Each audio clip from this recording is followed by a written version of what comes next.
తీరా ప్రముఖ పర్యాటక కేంద్రంలో అందల అరకులోయలో భారీ వర్షం స్తంభించిన జనజీవనం.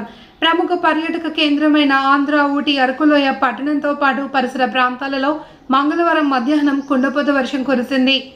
మధ్యాహ్నం వరకు వాతావరణం బాగున్నప్పటికీ ఒక్కసారిగా మేఘాలు కమ్మి భారీ వర్షం కురవడంతో జనజీవనం పూర్తిగా స్తంభించిపోయింది. మంగళవారం అరకులోయ మండల కేంద్రానికి వివిధ మారుమూల గ్రామాల నుండి వచ్చిన గిరిజనులు భారీ వర్షం కారణంగా తిరిగి గ్రామాలకు వెళ్ళలేక ఎక్కడికి అక్కడ ఉండిపోయి అనేక అగచాట్లు పడ్డారు.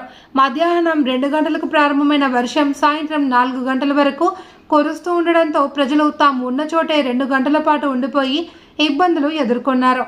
తీరా వర్షం తగ్గిన తర్వాత తమ గ్రామాలకు వెళ్ళడానికి కూడా గిరిజనులు ఆగచాట్లు ఎదుర్కొన్నారు. గ్రామాలకు వెళ్లేందుకు ఆటోలు లేక నడిచి వెళ్ళడానికి అవకాశం లభించక పడరాని పాటలు పడ్డారు. ఈ మధ్యకాలంలో ఇలాంటి వర్షం పడడం ఇదే మొదటిసారి అని స్థానికులు అంటున్నారు. కాగా మండు వేసవిలో 12 జల్లులతో భారీ వర్షం కురవడంతో అరకులోయ ప్రాంతాల్లో వాతావరణం ఒక్కసారిగా చల్లబడింది.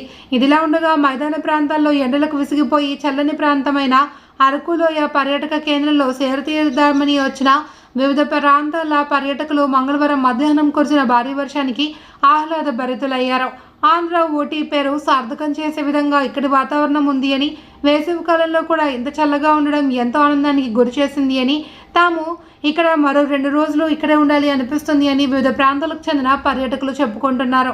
అయితే భారీ వర్షం కురవడం వల్ల విత్తనాలు చల్లడానికి ఎంతో అనుకూలంగా ఉంటుంది అని గిరి రైతులు సంబరపడుతూ ఆశ్చర్యాలకు గురవుతున్నారు. వర్షం వల్ల భూమి తడిసి దుక్కులకు అనుకూలంగా ఉంటుంది అని, విత్తనాలు నాటడానికి కూడా కలిసి వస్తుంది అని గిరిజన రైతులు చెబుతున్నారు.